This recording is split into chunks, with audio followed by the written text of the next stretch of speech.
What's up? What up, y'all? What's good? It's another episode. Yeah, we're back. Told you we'll be back. We always gonna be back. Unscripted Nonsense, you know what I mean? And please subscribe. Check us out, you know what I mean? And make sure you press that like button and share buttons and all the buttons that help promote our shit. So, yeah, man, what's good? It's good. Continuing on. Finishing up from the previous episode with Black Panther.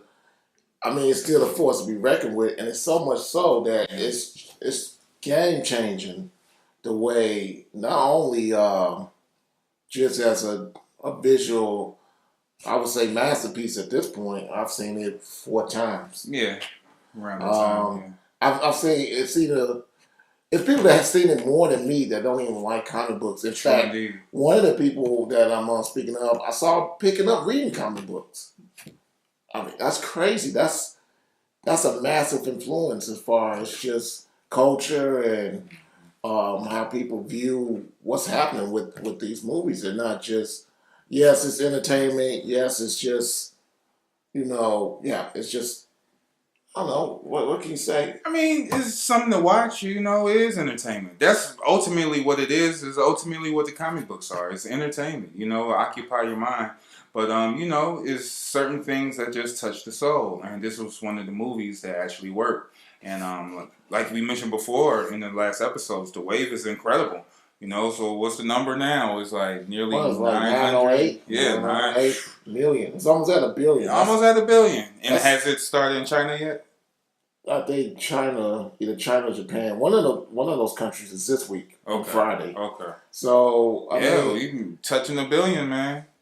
I knew it was going to be good. I never thought it'd make that much money. And then when people pull the straw man argument that, money don't equal quality, I don't know. I don't know people in these times that spend that kind of money to see a movie multiple times and then go brag about it. In fact, there's actually a Diageo sponsored event, and I think it's called 10 Times and Go On or something like that. Yeah. That's going to happen next Monday on the 12th. But not only that, there's been a wave of just people buying out theaters and taking entire classrooms and schools to go and check out this movie from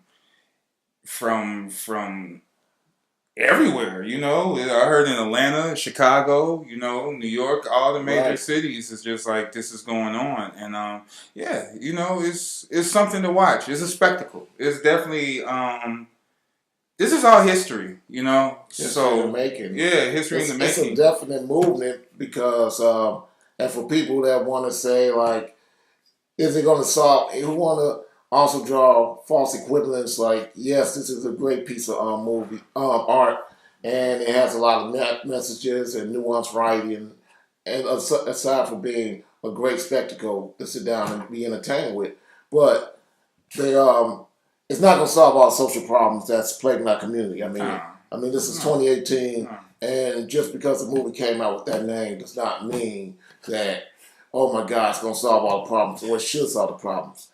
The things that it can do for what it is as an entertainment vehicle, Disney has donated money to STEM schools. Right. Yeah. So, and if this, like I said in the previous episode, if this inspired one young boy, one young girl to want to be like Shuri and go into math and science, and do something besides being, yet another entertainer or something like that, or model or rapper or whatever. Sure. If this inspires you to say, like, there's more to life, there's more I can contribute, then I'm all for it. Then this has done more than exceeded expectations as far as its influence and its original purpose of what it meant to be, what it set out to do. Because there's a couple of interviews that's gone out. One, if you go to Vulture's YouTube page, it's one with both Ava DuVernay and Ryan Coogler. They were working right across the hall from each other. Yes, the same studio. So they were joking about who has the better snacks and everything. And it's totally ironic because originally Ava DuVernay was set to do Black Panther. Yeah. And and I gotta say, after listening to her talk about her movie and what she looked at as far as stories, I'm kind of glad it didn't happen that way because it'd been more dramatic, a little more Droll, I think we wouldn't have gotten the action set pieces that Yeah, I we don't got think we with would have Ryan. got. Yeah. And I can appreciate that because even she refers to things as the tech and all that. It's just side things when it's actually the centerpiece. Seeing that this is a comic book movie, which is pretty interesting because Wrinkle in Time come out this Thursday night. The first screening is at 7 p.m. Yes, sir. So I highly recommend that. Break that down.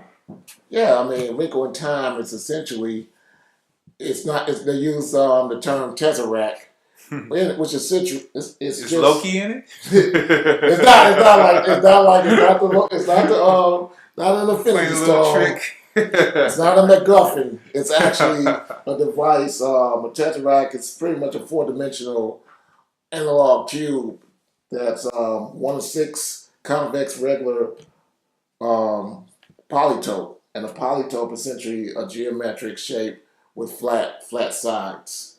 So it's a four-dimensional device, and the way it's used as a plot point in A Wrinkle in Time is used as a device that employs a fifth dimension, and essentially it hence bends and wrinkles time.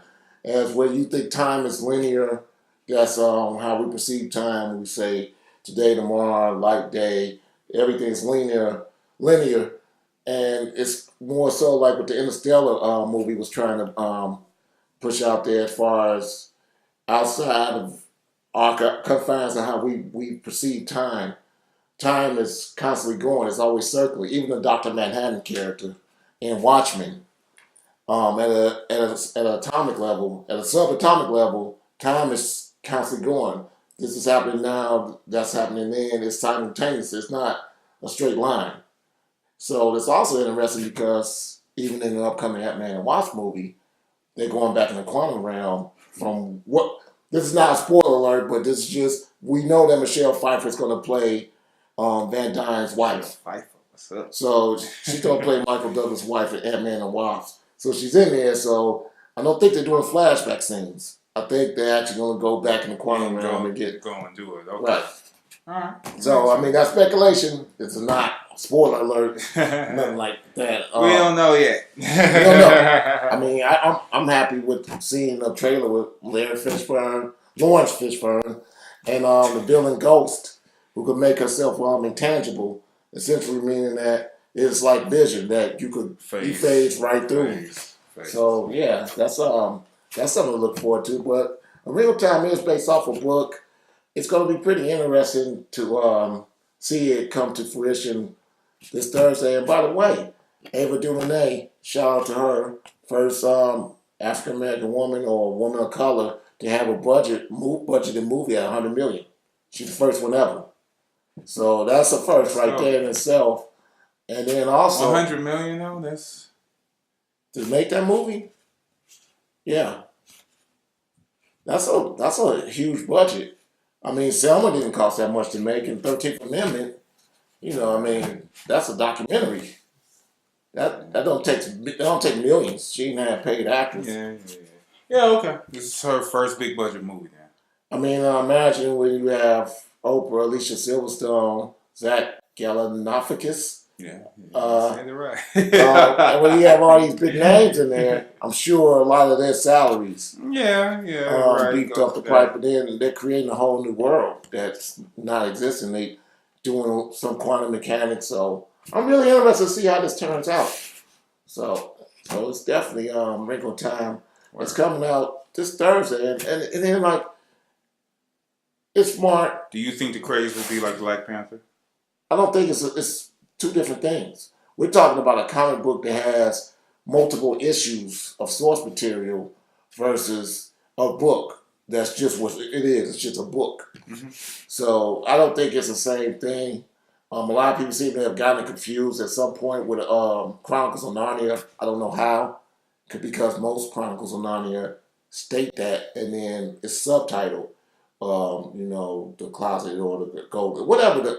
I'm not a fan of the books, but it's so they confuse A Wrinkle in Time with the Chronicles of Narnia. That's what Chronicles of Narnia. Yeah. Oh, okay. Yeah, I don't know why that is, but I mean, the title, it's clearly a book that you could definitely look up and find out more info on. So, but shout out to like smart marketing. I guess, I mean, there is some advantage of owning everything. You own a network that shows the Oscars, for instance, and then Jimmy Kimmel, they said that they gave certain fans early screening this past Sunday to see A Wrinkle in Time, and to surprise them, he walked in there with Lupita Nyong'o, Gal Gadot, a few other it was a few other famous people that came in, and they walked down the street. I guess the Shrine Theater is really close to where they filmed the Oscars. They walked down the street and gave out snacks and really surprised the fans. Not to mention that was a great tie-in while people were watching the Oscars to remember that, hey, this Friday A Wrinkle in Time come out. That was awesome marketing. It's pretty smart. Yeah, I mean, but yeah, that's coming out Thursday, and that's also International Women's Day, March 8th. So this is Women's History Month in March, so want to celebrate, salute to all the women, man. Yeah. What's up? I mean, so this is Women's Month, right? And it's really interesting that Ava DuVernay's movie comes out. Well, first screens come out Thursday the 8th. Official day is Friday. Right. And not only that, but you also have on Netflix season 2, Jessica Jones. Yeah. So this the comic books are definitely different from the series. In the comic book, Purple Man's alive, or is it in her head? And so he's kind of tormenting her, but it looks like in the actual series, season 2, it's going to be more of we're gonna find out origin, like how she came. Origin story, yeah. I'm really interested in finding out how she get these powers, and and what really she could do. What can you do? You know what I mean? I think she could do more as well. So yeah, I really want to check out this season. It excites me because Mr. Purple is in this season, but we don't know if he's a torment, a figment of her imagination. Yeah, I mean, because he could be mentally scarred for a long time. Yeah, and which is understandable. So I mean, yeah, it's just dark. I can't wait to see it. So yeah, it's a little bit see where it comes from after the Defenders, and right. I'm quite sure Luke Cage is in it, and yeah, I can't wait to see it. Yeah, and then you can also see this series. This is number 14. So 15 is out. This came out as of November. So I don't know what issue it's on now, but it's definitely a series. I mean, and they have Captain Marvel in this iteration of it. So I imagine they're getting some of the material from there, but it's not too much because it's the comic book and even the TV series are totally different things. Yeah. So yeah, that's and also this whole season is filmed by all women. It's all women directors. Every episode have a different woman. That's nice. So I didn't know that. I don't want to. Don't be scared out there. I mean, I know people get nervous and say SJWs and stuff like that, but we've always heard from one voice. In fact, there's only there's only a couple other shows that's popular that I know about. I mean, don't quote me on this, but I know season 3 of Rick and Morty. They had 2 writers, 2 regular writers, or 3 regular writers, and it was some backlash because people say, "Oh, that's why this season sucks." I thought season 3 was hilarious, and so I don't get why people want to hold on to old things because even in Black Panther and Last Jedi, 2 the recurring things were necessarily you can know your past and you can learn from it, but one, it's nothing. There's nothing that can happen better than to improve on what's already been done. And 2, sometimes you gotta let old things just die. Old thinking. So you saying people is tripping about women writers? Yeah, I mean that's a real thing.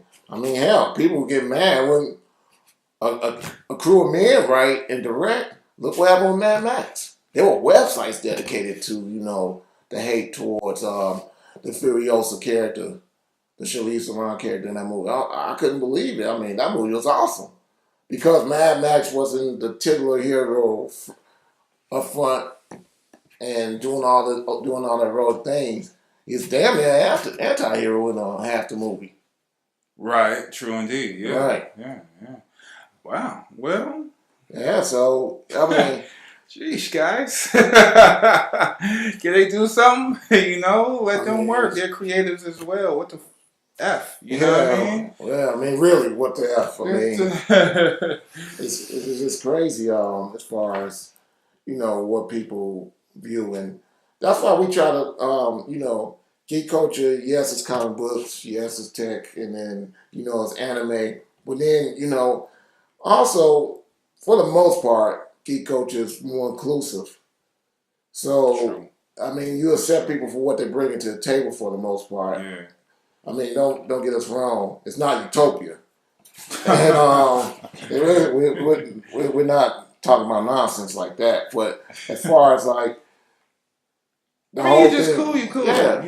It's no worry. It's just give me good entertainment. You know what I mean? Give me good stories to read. Give me good stories to look at. Give me good stories to play. You know what I mean? Everything is it's just about quality of just good material, man. And I don't care. It's women colorists. You know what I mean? It's women Shout out to Jordy. pencilists. Jordy Belair, man. It's women pencilists and pencilists. Yeah, you're right. But writers and all that, you know what I mean? It's just what? Come on, dude. Come on, man. Right. I mean, I would Batgirl. Josh Whedon walked away from Batgirl. That opened up a door for a woman director, woman writer. You know what I mean? Like, well, then Joss Whedon proven not to be the how can I say, the hero of women characters that everyone poised him to be. Just ask his ex-wife, who didn't have a lot of kind things to say about how she was damn near held hostage in a marriage, or something to that effect, and how Gal Gadot, getting to the Wonder Woman thing, was very unhappy. Besides, everyone's unhappy that they got rid of Junkie XL and for the score. That was bad enough, and brought in Danny Elfman. Yeah.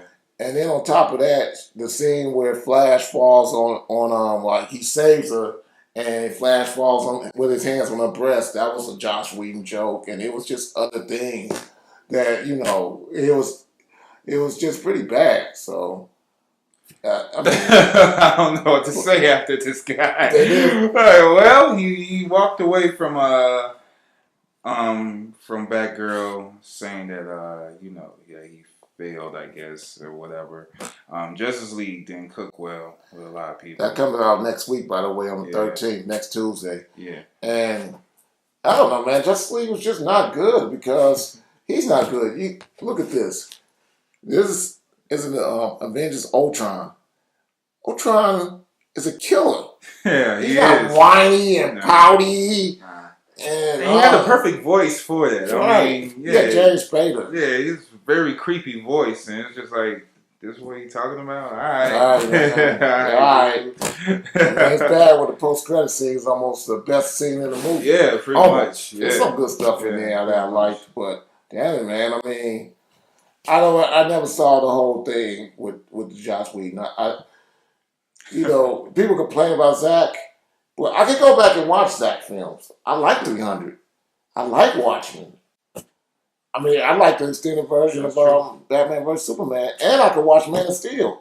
I don't like Cabin in the Woods. I don't like Firefly. I didn't watch Buffy, the Vampire Slayer. I mean, I just don't see the thing with this guy. So the fact that now that Warner Brothers is saving face and rolling everybody on the bus, and then going doubling back and saying that, yeah, we fired Zach, we brought Josh on, and all this other stuff.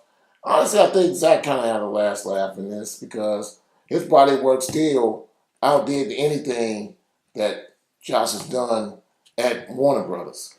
I mean, you had a perfect storm.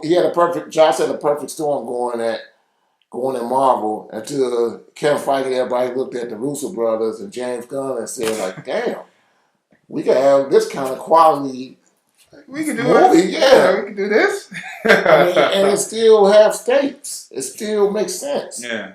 And it's not like bad energy, no bad, because like we mentioned on Black Panther, you know what I mean? It's like, the energy of everything. Everyone happy, go to work and stuff. They like their job. You can see James Gunn. He enjoys the Guardians. You He know what talked I to the mean? fans. Yeah, Like and he even talked to the with the fans whole and all Baby that. Groot thing, Yeah. people wanted to know that whole controversy. Is that old Groot or was that the son of Groot? Well, Groot is a plant figure. So just like all plants, you break off a branch, another one grows. Or Hydra. But seriously, it's Baby Groot because Baby Groot or Teenage Groot or Adolescent Groot, whichever Groot it is, doesn't have any of the memories of the older Groot. Oh wow! So James Gunn confirmed that via Twitter. He talked to the fans and said that's his son. That's his son. Yeah, son of Groot. Ooh. Yeah, New Groot. But the cycle continues. And that's just one of the fascinating characters that's in the Guardians of the Galaxy. I look at Groot like the Tree of Life, Circle of Life, you know what I mean? So pretty dope, man. Pretty dope. So yeah. Real quick, while we on Guardians of the Galaxy, Yeah. this was nominated for Guardian Galaxy 2 was nominated for Best Visuals. And it competed against another movie that had awesome visuals as well, and that was Blade Runner 2049. So Blade Runner 2049 won because Roger Deakins, he's the one that shot Sicario, part one, he didn't do two. And he did a lot of Ridley Scott's Alien movies, so whether you love him or hate him, as far as if you look at the scenes and the shots, the colors, he really knows the cinematography in Blade Runner 2049 is off the chain. It's a beauty, the coloring, the mood. Yeah, just everything is awesome about this movie. My opinion, a little lengthy, but other than that, visually, it's gonna win, hands down. Yo. Speaking of other winners, shout out to Jordan Peele, Steelbook. Nice. Being the first African American director to win an Oscar for screenwriting. So 90 years. 90 years. This was the 90th Oscar. So that's what I'm saying. Don't get mad. That's embarrassing, though. You know what I mean? Don't get mad because, oh my God, SJWs, got to include everybody. No. 90 years. Really? 90 years of Oscars. And this is the first guy. Get out. Shout out to Jordan Peele. Yeah, man. Also, good winners, Coco. This movie is awesome. Yeah, another Steelbook. Wait, I heard, before you get into that, I heard Get Out would have won more of the actual... Oh, yeah. I'll mention that real quick. Well, it was up for Best Picture, and Danny Kaluuya was up for Best Actor, but a lot of the older members of the board, I don't know how widely known, they didn't even watch the movie. Yeah. They refused to watch it. Yeah. So that's total discrimination. Yeah. I don't know what to say. It's like you're on the board to watch these movies and vote them in with everything else supposed to be fair, and you don't even watch the movie. You choose not to watch the movie. Yeah, that's bogus, man. That was super bogus. Yeah, so that's why I didn't win. It wasn't likely it's gonna win Best Picture. But one of my other favorite movies last year, Shape of Water, Blu-ray come out in 2 weeks. Shout out to Guillermo del Toro because between that, a Mexican immigrant, I'm sure some of them are good people. Apparently Mexico is sending some of their best people because they won, and then Coco won.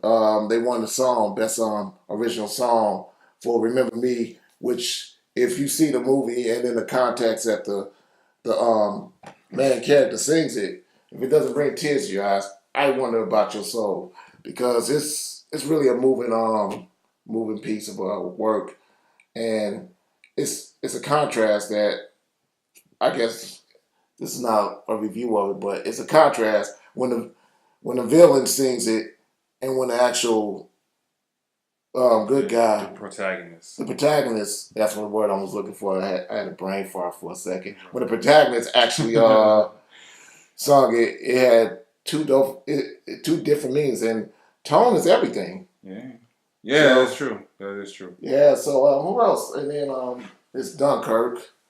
Dunkirk won. I forgot what they won for, but I think they did win an Oscar, but if nothing else, it was at least nominated. But speaking of tones and everything, I learned a few things with that Ava DuVernay and Ryan Coogler interview, as far as the promotion of trailers, because the interviewer asked him, "So who's doing it?" They asked Ryan, "Did he do? Did he?" He said, "Man, awesome, Run the Jewels in a movie trailer, a major movie trailer." And he asked Ryan, "Did he pick that?" He's like, "No, that was Disney marketing." I'm impressed with that. Yeah, I am too. I'm very impressed with that. And that's why I think where everyone's scared, the suits, relax. They're regular folks too. I mean, Run the Jewels, Yeah, because Nate Moore is a black executive at Marvel. Because Ryan was talking about when he was thinking about doing it, he was like, man, he heard Nate Moore called and reached out to him, and he was like, man, this guy sounds black. Because he didn't know. I mean, people don't know that it's a long way from the Marvel days of the late 90s when, they kind of fronted on Wesley with his Black Panther vision. True. Even though he ended up with Blade 1 and 2. Which are classics. And then, after they screwed him, well, it was Warner Brothers that New Line Cinema screwed him on the third one, where he was the executive producer, but he was treated like the Dan Broom Closet guy. He didn't have any decision-making parts, and then, Patton Oswalt kind of tore into him, and Well, that one sucked. Man.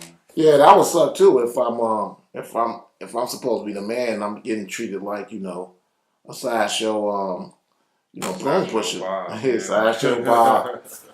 So that happened with that, and yeah, so the whole thing. Oh, and getting back to the music real quick. Ava DuVernay did she did choose that slower version of Sweet Dreams for the Wrinkle in Time trailer. So she chose the music, and they chose Run the Jewels for Black Panther. Right. It all depends on where you are with your project, and also I don't know when it's going to premiere. I would imagine it would premiere today, tomorrow, maybe it come out New Music Friday. But the new Sade song produced by No ID. Yeah. So that's going to be her first Sade's first new song in 7 years.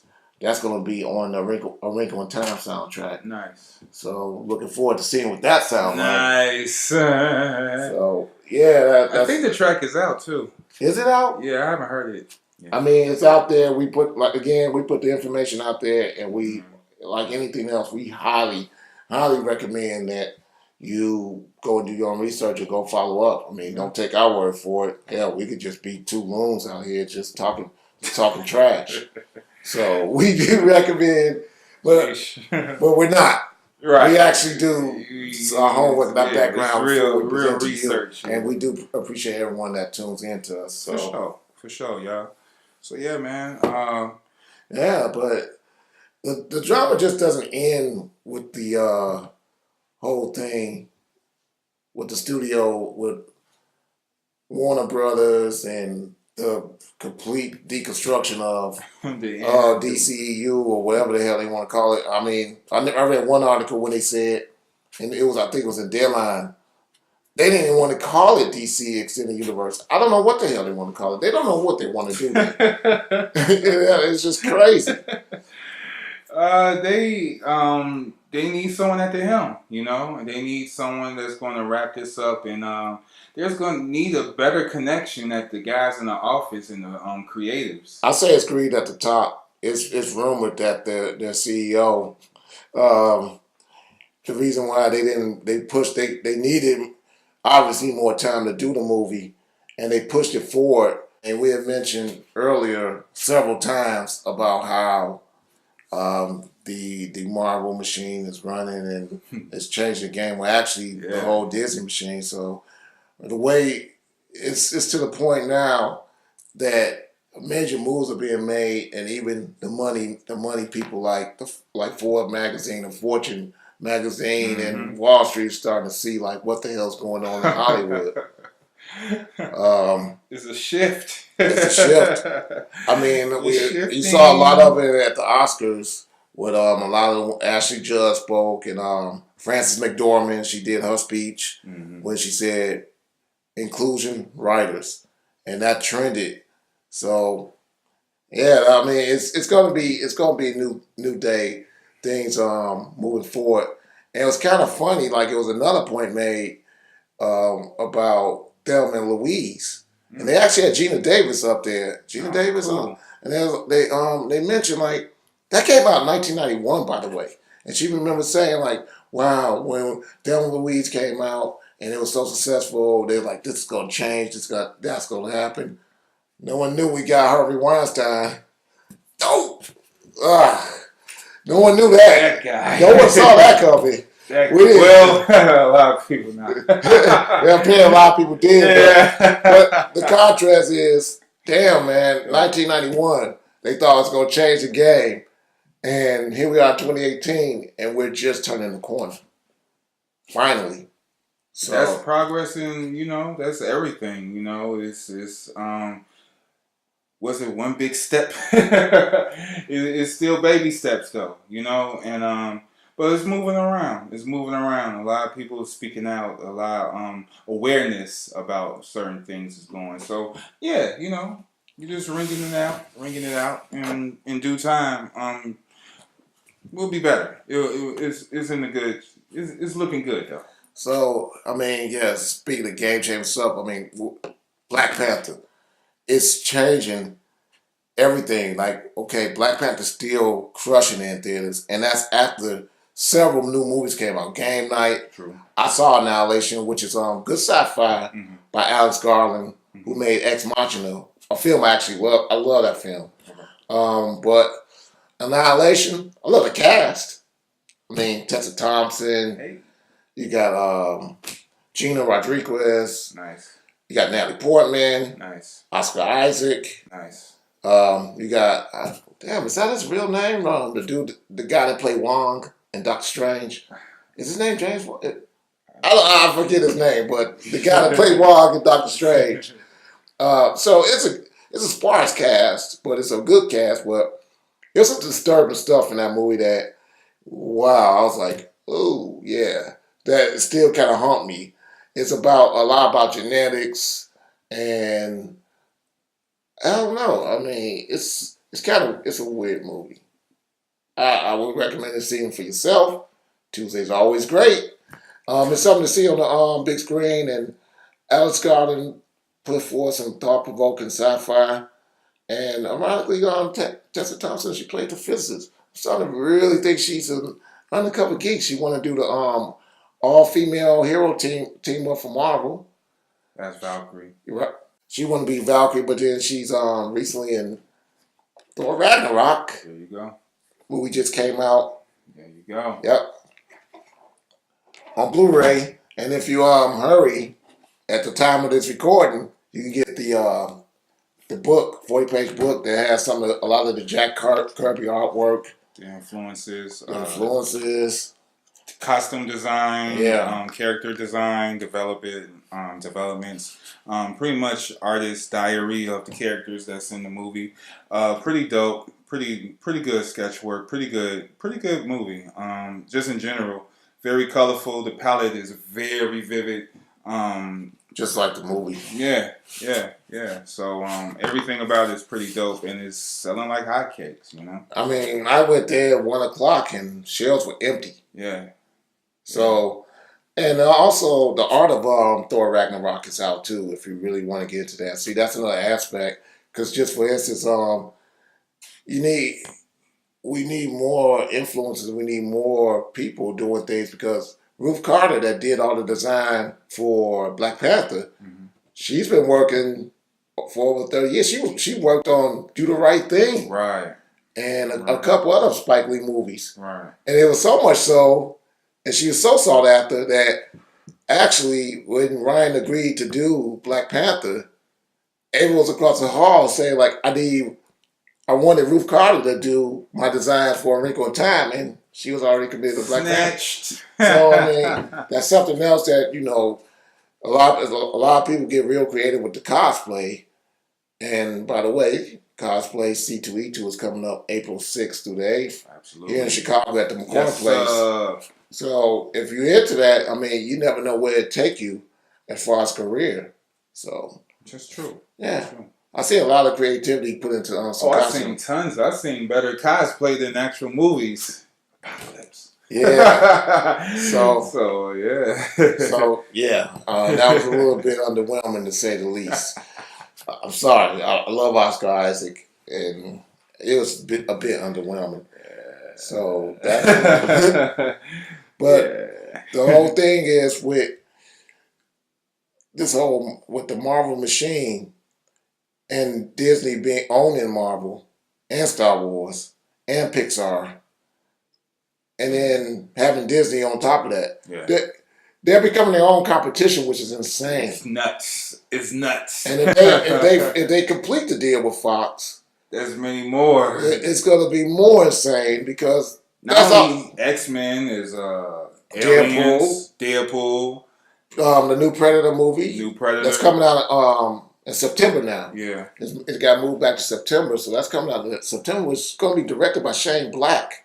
Shane Black was, if you've seen the original one from the 80s, he's the guy with the glasses. I didn't know that at first. That's the director of this one, who also directed Kiss Kiss Bang Bang, which helped Robert Downey Jr.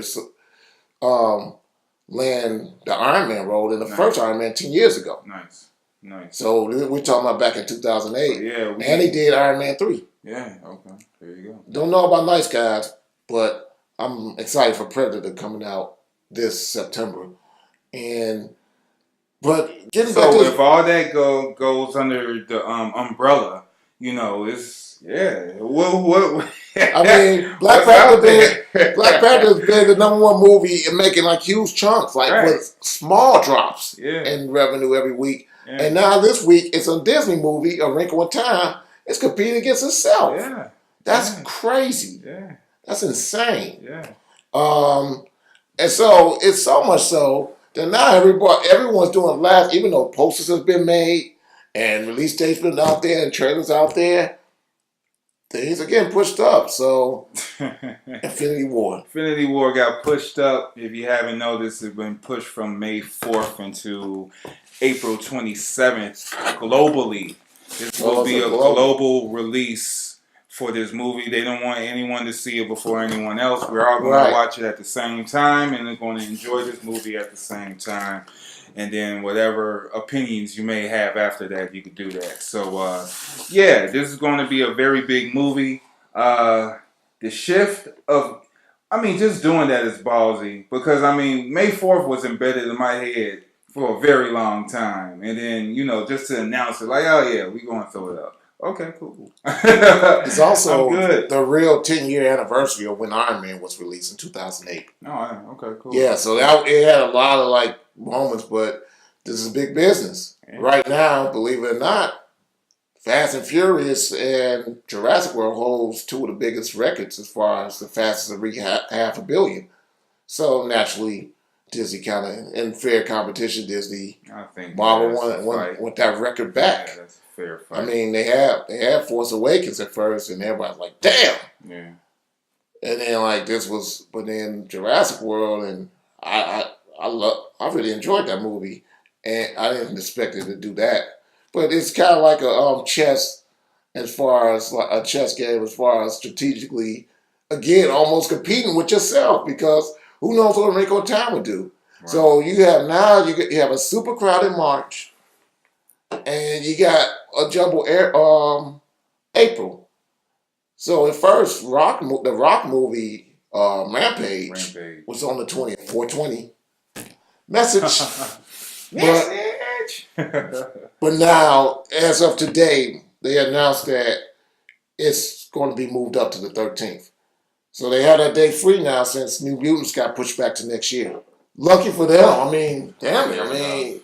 If New Mutants came out this year, where would you go? You would have drowned. There would have been nowhere to go. So fortunately, that worked out for them. I'm still leery on the hardest PG-13 movie. I want to rated R New Mutants, so I hope that's not part of the new influence. But Deadpool is still on track to be, and X-Force is still on track to be what they are right now. Influence. I think.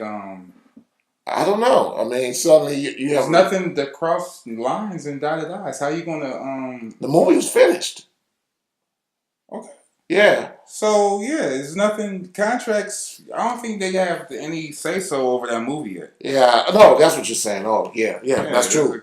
they don't have any say That's so. true. So I don't know. I mean, why that is, but it's kind of like And I hate when people say influence and stuff, because when you see stuff like I mean, you know, you was just watching Thor Ragnarok and say it's pretty dark. Besides the jokes, you know, but then like and that. then you got Jessica Jones coming out. You know, But that's the TV. You can't the it's TV still show. content.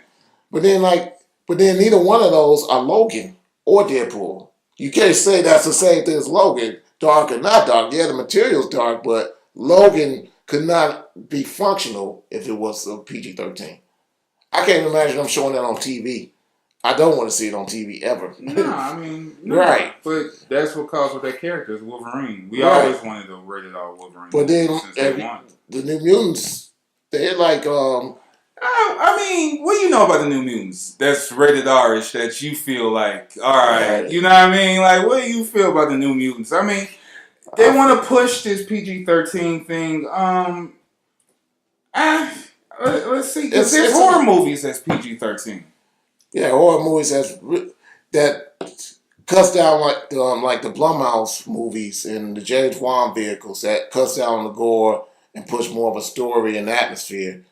But yeah, those are movies that's based some not the Insidious, but the Conjuring are based on real events. But the New Mutants, yeah, it get kind of graphically violent. It gets just as violent as with Wolverine or an X-Force or something like that. It's not language based. It's more of just the impaling, the attacks, the fighting. Well, we gotta just check out the setup. I mean, yeah, I mean that's a year down the line, so we have way more to go through before we even get to that point to really have something one way or the other. But yeah, so now all the movies have moved up. I mean, now March is crowded. Now that because of Marvel, studios are eating themselves. I mean, in almost 5.5, 6 weeks, Warner Bros. Put on damn near like 3-4 movies. They put out they're distributing Tomb Raider, which come out next week. Week after that is Pacific Rim 2, and the week after that is Ready Player One, which by the way, the same week as The Last Jedi come out on Blu-ray. So that's happening in that week, and then right after that you have A Quiet Space, which is it Quiet Space? Yeah, Quiet Space. I want to check that out. Yeah, which is a horror, which is pretty interesting. That comes out, then you have Rampage. There's 2 weeks into Infinity War. Then right after that you have Deadpool 2, and after that you have Solo. You see the pattern? And 2-3 weeks after that, you have Incredibles 2, Jurassic World 2, and then you have a week after Jurassic World. Oh, and you have Sicario 2, and yeah, I saw a vast screening. Now, see, I was one of those audiences that saw the movie, and that's why I don't like. That's why I don't know about the change, because they said an audience saw New Mutants, and I want to know what was the gauge as far as this. Because when I said Sicario 2, some of those people haven't even seen Sicario 1. They just wanted to see a free movie. Yeah, that was like, so with that context of seeing Sicario 2, it's just weird. You just don't know with these test audiences sometimes. So that come out, and then a week after that, you have Ant-Man and Wasp. Nice. And then July is packed. You have Denzel Washington and his first sequel in the history of his career with Equalizer 2. Nice. You have Mission Impossible 6 with the infamous Henry Cavill. 6-1? Huh? It's 6-1? Yeah, that's 6-1. Okay. Yeah, well, the last 3 have been really awesome. But in this one, you see the infamous Henry Cavill mustache. And from that bathroom scene, you check out the trailer. It looks like it's going to be some good action. And after that, we have more episodes to come. So, I mean, we start getting into the fall, so we're way ahead of ourselves. Yeah, easy. So, But no, if you see the pattern, it's like every other movie. Like, at one point, it's bang, bang, bang, bang. Each other studio, Disney, Pixar, Marvel, all Star these Wars. yeah, Star Wars. Lucasfilm, rather. Yeah, well, Lucas, right. Everyone's working. Everyone's got a project coming out these studios, and it's coming out. It's just pumping, pumping, pumping. Only thing I could suggest the rest of the guys to do is just make good movies, and stop. Like Warner Brothers, they cramming everything together. It's crazy, man. It's like you're in competition with yourself, but it's bad competition with yourself because you could have more losses than gains, and that's a big no-no in type of this industry. It's like you always want to have gains, and to a point where Marvel, they pushed up Infinity War. Now everything could breathe, even Solo. You know what I mean? Even Deadpool, which is Marvel related, but it's still Fox. Right. It still have its time. And I think someone seen that movie as well, and that kind of encouraged the push up as well. Because I think Deadpool 2 is going to be just like the first one of those sleeper movies. They have Terry Crews in there. Yeah, Terry Crews. They're going to have an introduction to X-Force. Nice. So it is going to be the X-Force introduction in here, and yeah, I think that's going to be another mind-blowing movie as well. So just taking care of the business, man, taking care of all the properties and making sure everything's secure. Yeah, it's pretty crazy. And then here's the other thing when people say, "Oh, well, what about inclusion?"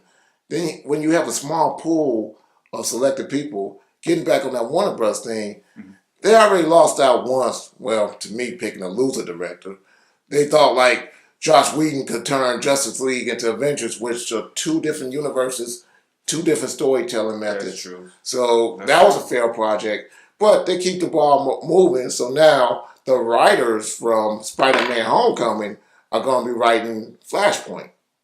So it's like, but see, if you make the world smaller when it should be expanding, I'm sure there are other writers out there that are DC fans of Flash, that could write an equally, People work at DC to have pay for Flash. When you have But control then of all, screenwriting is still different. It's still from writing a you comic get that book. from it's all related though. I mean, you have all these creators and actually writers that's coming forward and say, "Hey, I could write this type of movie for you." You know what I mean? I have great stories.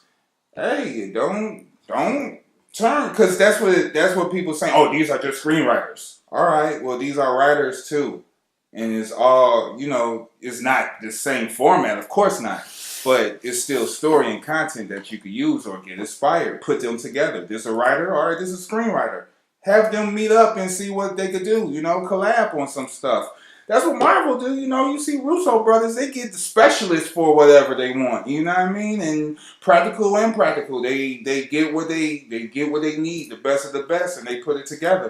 So yeah, DC needs someone to put all of that, who's thinking with all of this components and putting things together to make their universe better cinematically. Because like I said, this history in the making.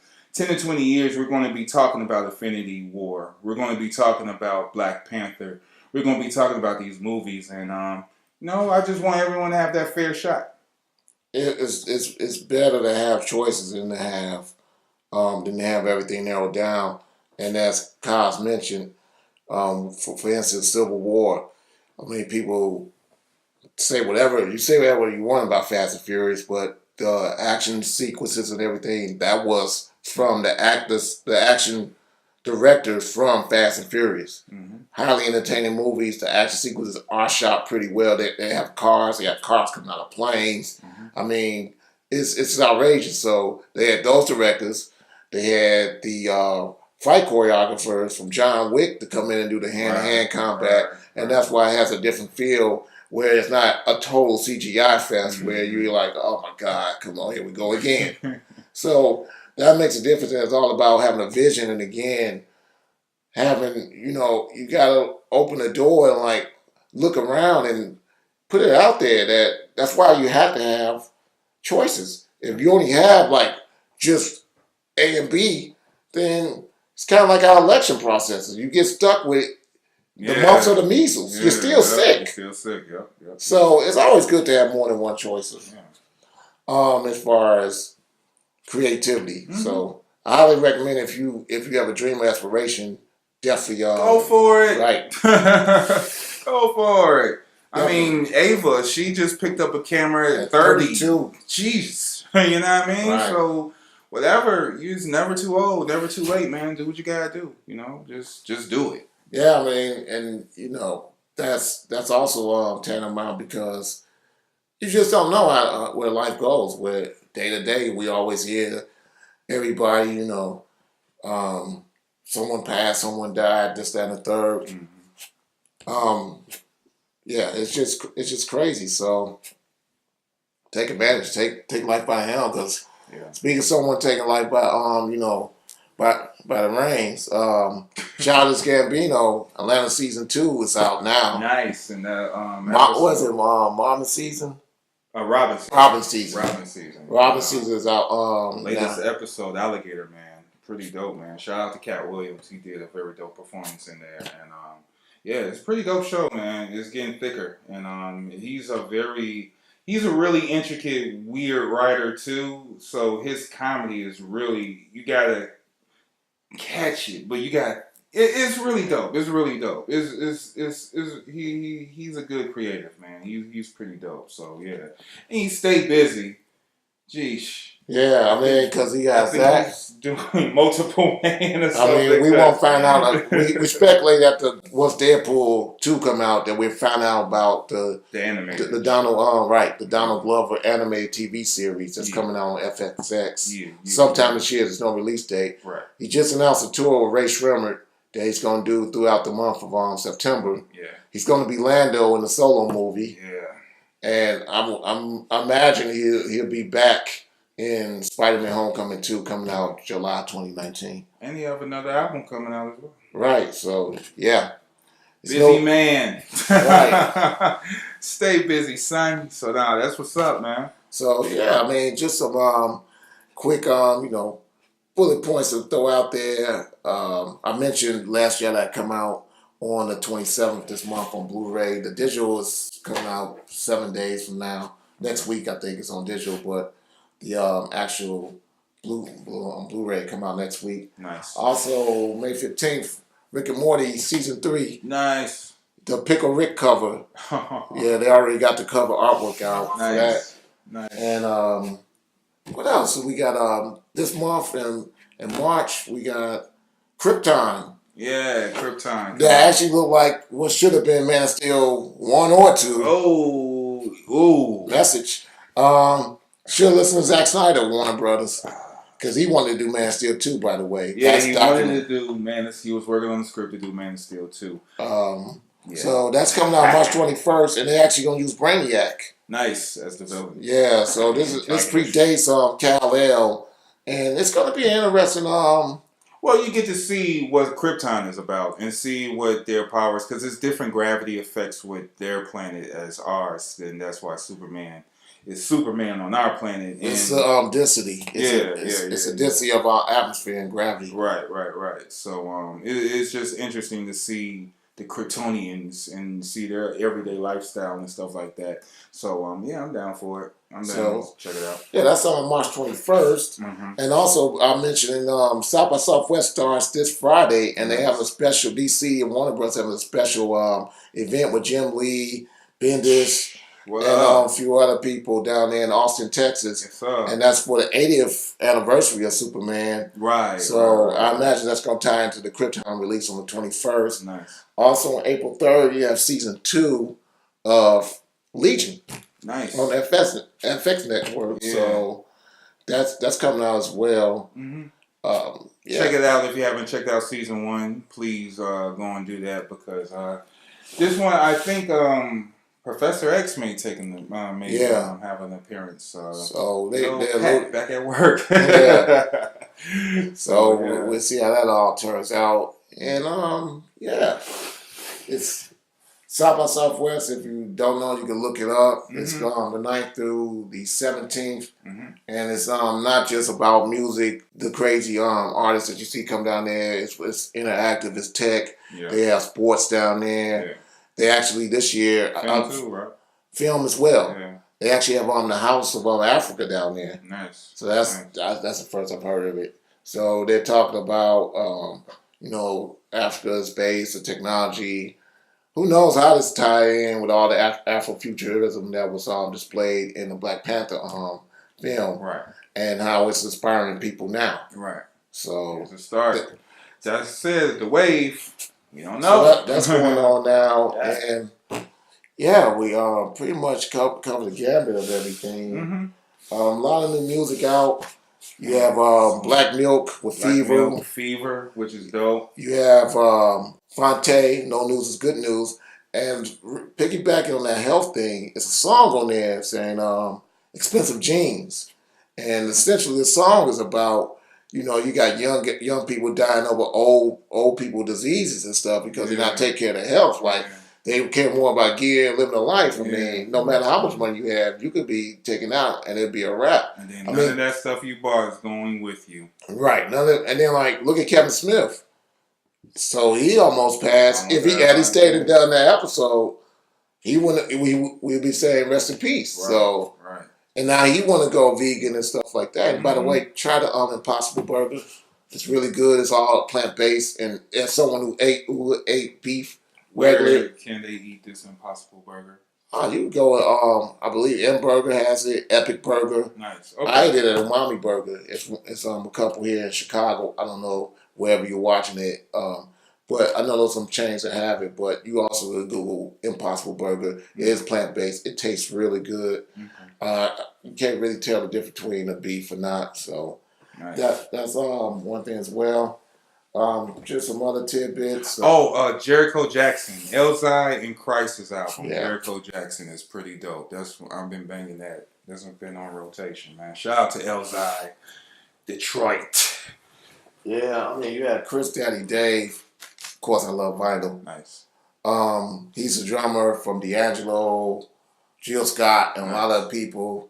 I mean, a lot of people feature on this album. You got Sir, you got Anderson .Paak, you got Fonte, Shafiq Hussein, Guapale, Elzai. Nice. I mean, it's really nice. Yeah, it's a dope album. Also hailing from Australia, Sample the Great, dope female vocalist. So don't say that women not doing.